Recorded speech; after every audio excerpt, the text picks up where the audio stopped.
Diana María Auscaria Carvajal Schumacher, durante todo el proceso de postulación y selección era la directora del turismo de Mincetur, pero un día antes de emitirse la resolución ministerial nombrando a los 17 nuevos consejeros, aparece su renuncia publicada en El Peruano. Tiene usted la palabra, señor viceministro.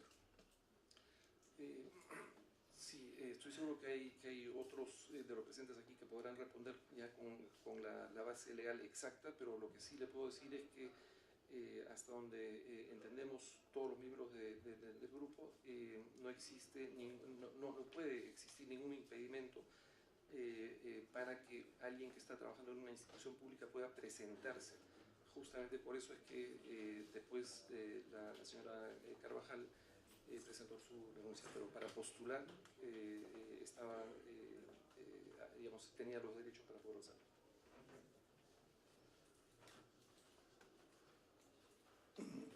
Sí, entiendo, sino que yo quería remarcar que como ella renuncia un día antes, como si ella supiera que había sido seleccionada, a eso me... Bueno, también, ¿cómo considera usted el hecho de que el puntaje de la entrevista realizada por personas, o sea, la entrevista que los conocían, eran compañeros de trabajo, ¿no cree que eso mejora de manera considerable su orden de mérito colocándolo en el puesto número 12?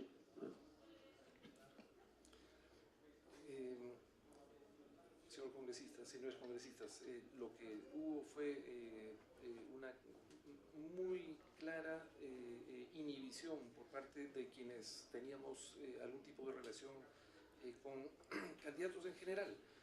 En mi caso, yo me abstuve justamente de participar en la entrevista con Amora Carvajal por el hecho de ser, digamos, alguien que me reportaba directamente. Así que eso es lo que les puedo decir.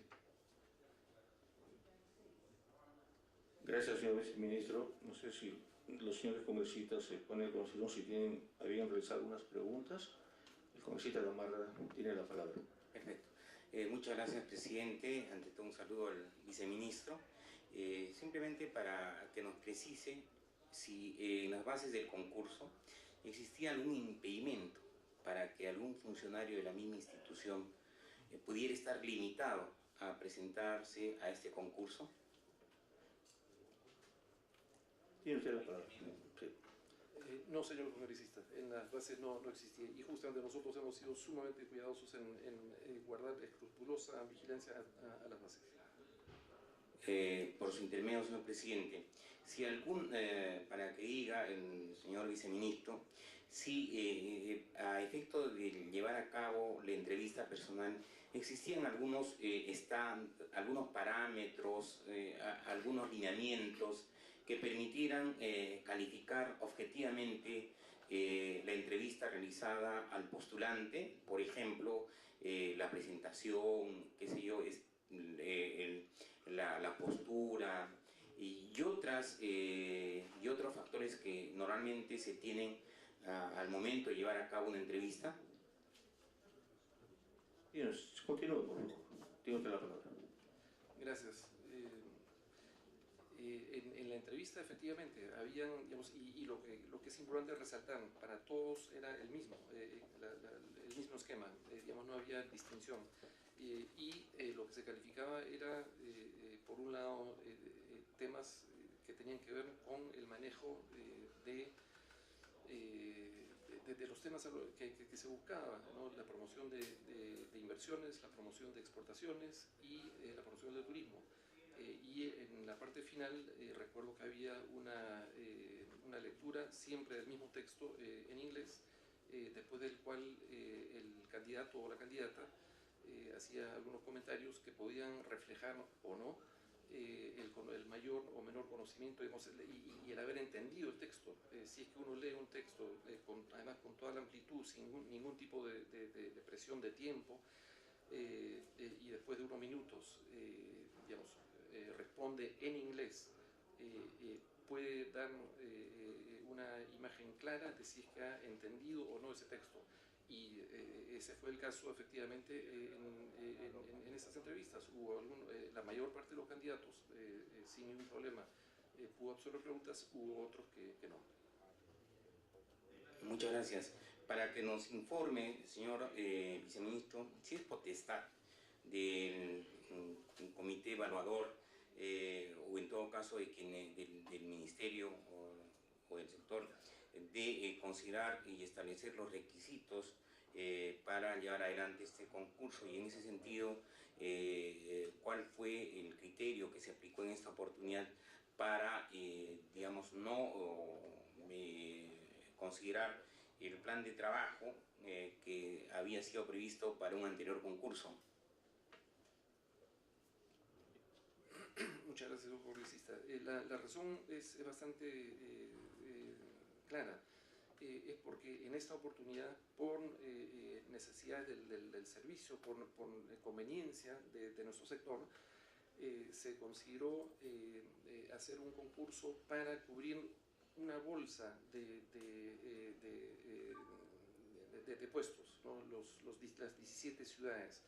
Entonces, si es que lo que íbamos a cubrir era este paquete, entre comillas, no podíamos pedirle a un candidato que se expresara, que hiciera un plan específico con relación a una ciudad, porque justamente todavía no se sabía a cuál de las 17 plazas iba a ser designado el candidato o la candidata. Muchas gracias, presidente. Para que nos diga por qué no se consideró como requisito que los concursantes debían contar con el grado académico de maestría o magíster o máster. ¿Por qué se decidió que bastaba que tuvieran estudios concluidos o fueran egresados de los cursos seguidos para la obtención de tales grados? ¿Por qué no necesariamente se tuvo que considerar los grados o títulos académicos? Gracias. A ver, se consideró el grado para, para determinar el pregrado, ¿no? Pero después lo que se consideraba era que lo que era necesario eran los conocimientos sobre determinados temas. Y por eso, mucho más importante que los grados académicos en sí, era que demostraran haber cumplido con culminar los estudios y tener conocimiento de las materias que se imparten en esos estudios. Finalmente, señor presidente, para que nos diga de manera precisa si en el caso de la señora Aurora Carvajal, que trabajó en el ministerio, precise si usted participó o no en la entrevista. No, señor congresista, yo me inhibí. Así como dije al comienzo, digamos, siempre, y fuimos muy escrupulosos, tengo que ser muy enfático en eso. Cada vez que algún miembro del jurado tenía algún tipo de conocimiento, no digo amistad, pero conocimiento de uno de los entrevistados, ese miembro se inhibía. Y eso todo consta, digamos, en las actas, y estoy seguro que el secretario técnico podrá mostrarles toda la documentación que lo sustenta.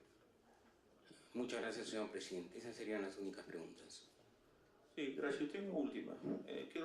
Para registro, solamente estamos recesionando las preguntas, no va a haber un debate, una nada de contenido. Ese es el proceso como estamos en esto.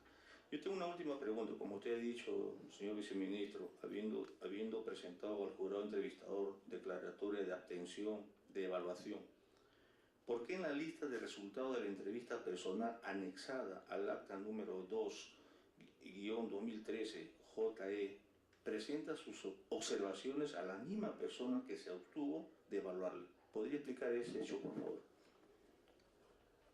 Perdón, disculpe, no he entendido bien la pregunta. Usted nos ha dicho que por principio se abstuvo por conocer a la persona. ¿Por qué en la lista de resultados de la entrevista personal anexada al acta, o sea, esto es oficial, lo que hemos visto nosotros, número 2-2013-JE, presenta usted, o sea, sus evaluaciones a la misma persona que se abstuvo de evaluarla? O sea, en esa acta está registrada que usted hace evaluaciones. Por eso, explicar ese hecho, por favor. señor congresista, lo único que le puedo decir y reiterar es que si se refiere, digamos, porque me parece que es el único caso en el que yo tuve que abstenerme, pero digamos, si se refiere al caso de Amora Carvajal, yo me abstuve y realmente no recuerdo nada que tenga que ver con comentarios sobre una evaluación en la entrevista. Lo que puede haber ocurrido es que justamente como yo me retiré para poder abstenerme en esa entrevista en particular, que haya, por supuesto, hemos hecho y suscrito un acta porque participé, digamos, por día hacíamos, no recuerdo, pero eran probablemente 8 o 10 entrevistas, ¿no? Entonces, eso podría explicarlo, pero yo preferiría poder en eso que sea nuestro secretario técnico quien pueda dar mayores precisiones. Ok, agradecemos, más bien esperaremos por escrito a través de sus órganos, ¿no? Más que tienen la información. Bueno, agradecemos la participación del señor José Miguel Gamarra, viceministro de Turismo. Ok, muchas gracias. Muchísimas gracias. Suspendemos un momentito para despedirnos al viceministro.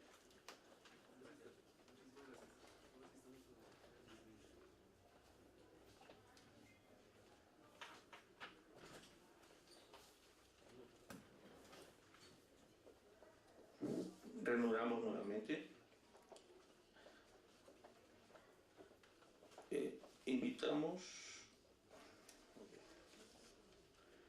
Invitamos a la señora Nancy Araceli Laca Ramos, directora ejecutiva de la Comisión de Promoción del Perú para la Exportación de Turismo y PROMPERÚ, miembro del Comité de Selección y Jurado Entrevistador. Tome usted asiento.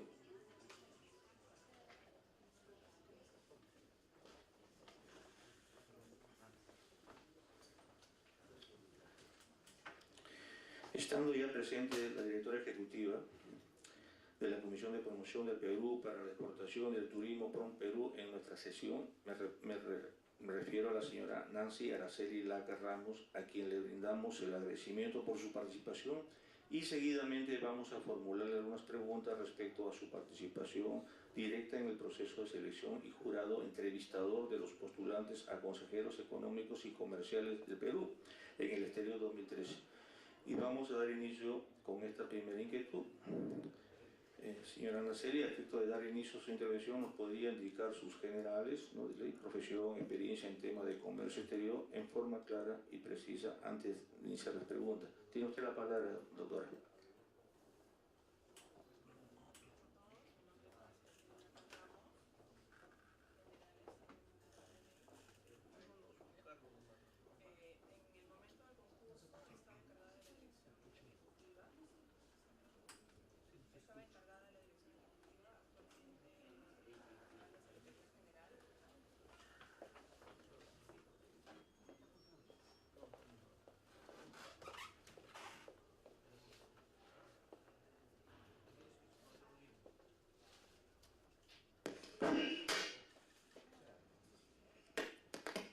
En el momento del concurso estaba encargada de la dirección ejecutiva, actualmente estoy encargada de la Secretaría General de PROMPERÚ. Trabajo en PROMPERÚ desde el año 2005 hasta la fecha. Eso es. Y mi participación en el concurso tiene dos colegiados, un comité evaluador y un jurado entrevistador.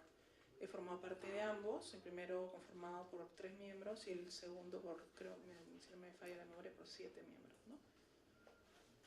Sí. Gracias. Si necesita más, ¿podría iniciar unas preguntas? Ya, por favor. No, siempre.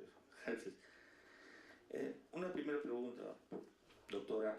Diga usted, del cuadro de méritos acumulados de los 29 candidatos finalistas, ¿cuántos estaban aptos para ser nombrados y cuántos no aptos? Tiene la palabra. Se presentaron 299 postulantes y, si mal no recuerdo, quedaron 75 aptos. Sí, eso es. No digo, del cuadro de méritos acumulado de los 29 candidatos finalistas, me refiero. cuántos estaban aptos para ser nombrados y cuántos no aptos, no de los 400, sino de los 29 finalistas. Se publicó el 17 de diciembre la nómina de candidatos que mandaban las bases con los resultados acumulados que usted comenta, ¿ok? E indicando en las notas de pie de página el plazo que tenían para la certificación de autenticidad de su documentación. Luego de eso es que las personas presentan su documentación. El concurso es para una nómina de candidatos. Toda esa nómina eran candidatos aptos.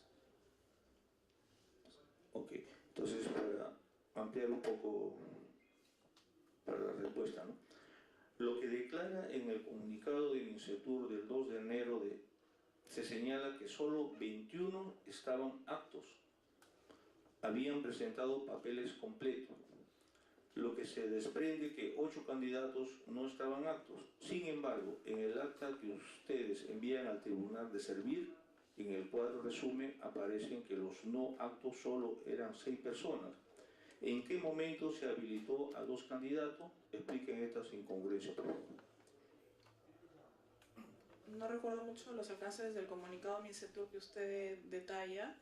En todo caso, le puedo reafirmar que la nómina de candidatos eran 29 candidatos los publicados que tenían que haber presentado su documentación para la propuesta que realizaba el Consejo Directivo en mérito del artículo 8 de la Ley de Fortalecimiento que establece que PROMPERÚ realiza un concurso para que el Consejo Directivo eleve una propuesta para designación al sector. Ok, gracias. Mi segunda pregunta. Usted como abogada conoce que en la ley 27444 de procedimientos administrativos del Estado señalan que bajo el principio de veracidad que rigen los concursos públicos, las copias son consideradas como originales y por lo tanto no era necesario solicitarlos. Y si así lo hubiese requerido, los artículos de la misma ley 163 y 169 señalan claramente que la Administración dará un plazo de no menor de 3 días y no más de 15 días para presentarlos a partir del momento de haber sido requeridos. Según tenemos entendido, desde el día que envió el correo electrónico solicitando originales, solo dio 2 días y medio, lo que está fuera de la ley. ¿Podría responder, por favor, doctora? El 16.2 de las bases, si mal no recuerdo, establece que es obligación de todos los candidatos postulantes estar muy atentos a las indicaciones del concurso. El concurso, amparado en la ley que ya mencioné, la de fortalecimiento, establece que el Consejo Directivo debe realizar una propuesta, es quien eleva la propuesta al sector para designación. El Consejo Directivo se realizaba el 20 y la nómina de candidatos fue publicada el 17. Se cursa el correo y se les da plazo hasta el mismo día de la realización del Consejo Directivo. Ese plazo otorgado en mérito al 16.2 de las bases, que son las reglas para este concurso, nunca fue impugnado. Todos los postulantes observaron ese plazo y todos presentaron en lo que correspondió a cada uno de ellos y en sus posibilidades los documentos en los plazos señalados. Gracias, doctora. Una tercera pregunta. Diga usted por qué dejaron pasar a la entrevista y fase final a candidatos que habían recibido de parte de ADECO la calificación NR, es decir, no recomendables, y R1, recomendables con observaciones. ¿Por qué a estos candidatos no se les excluyó desde el principio? ¿De qué sirvió entonces la participación de ADECO? Responda, por favor. Señores congresistas, el Consejo Evaluador y el Jurado Entrevistador, en ambos casos, se ha ceñido a las bases. Las bases establecen un puntaje para pasar a la siguiente etapa. El puntaje es el que les da la habilidad, la posibilidad de pasar a la siguiente etapa. Lo otro es meramente una recomendación de la empresa que usted señala. Bueno, es una empresa que se contrató. Bueno, 4. Las bases establecen el puntaje que se debe observar para pasar a la etapa de entrevistas. Gracias, doctora. 4. ¿Cómo explica que Giorgio Spazia Silva, pese a haber ocupado el 7º puesto, no fue designado desde un inicio, sino luego de que uno de los designados primigeniamente, Aaron Kirchner, renunciara?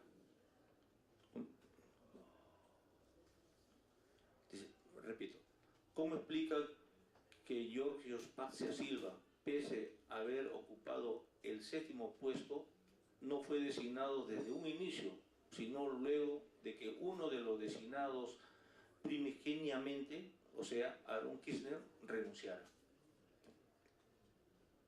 Eso ya es posterior al concurso, ¿no es verdad?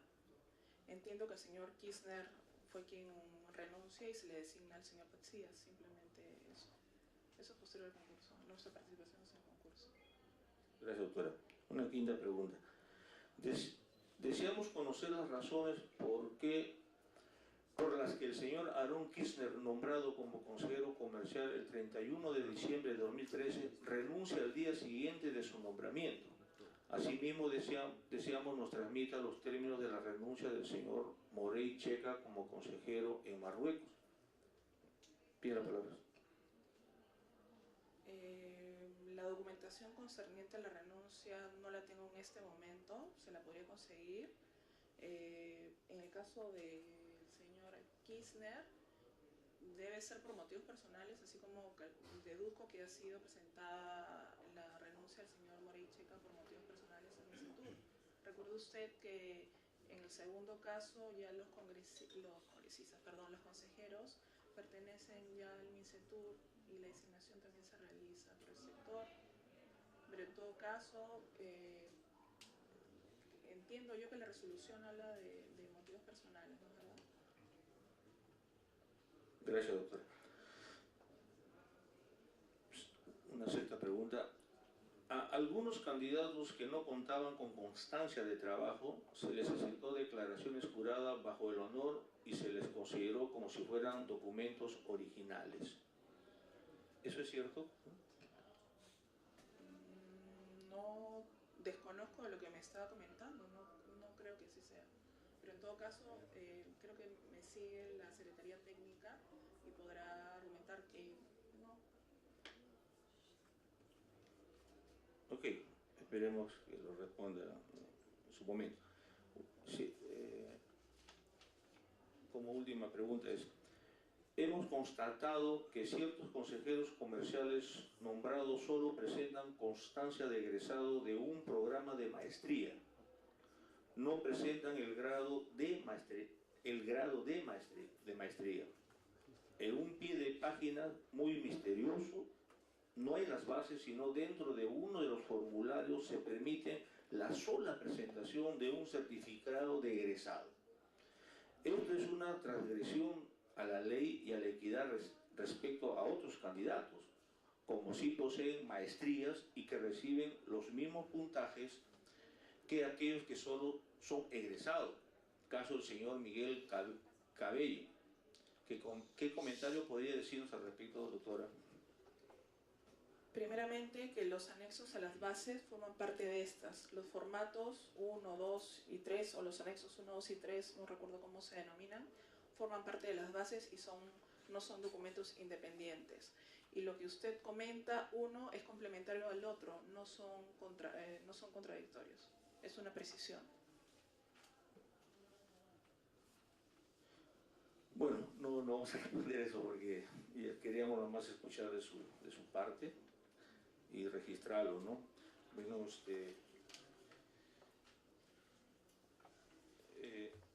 señor congresista Gamarra tiene su pregunta, tiene la palabra. Muchas gracias, presidente. Ante todo, un saludo también a la directora de PROMPERÚ, ¿no? Bien. ¿Cuál fue su participación en el concurso para seleccionar a los consejeros comerciales? Como comentaba hace unos instantes, formé parte, conjuntamente con el viceministro en representación del sector, en el comité evaluador, que además está formado por el director especializado en el tema de OCE, que es el director de promoción de oficinas comerciales, en el comité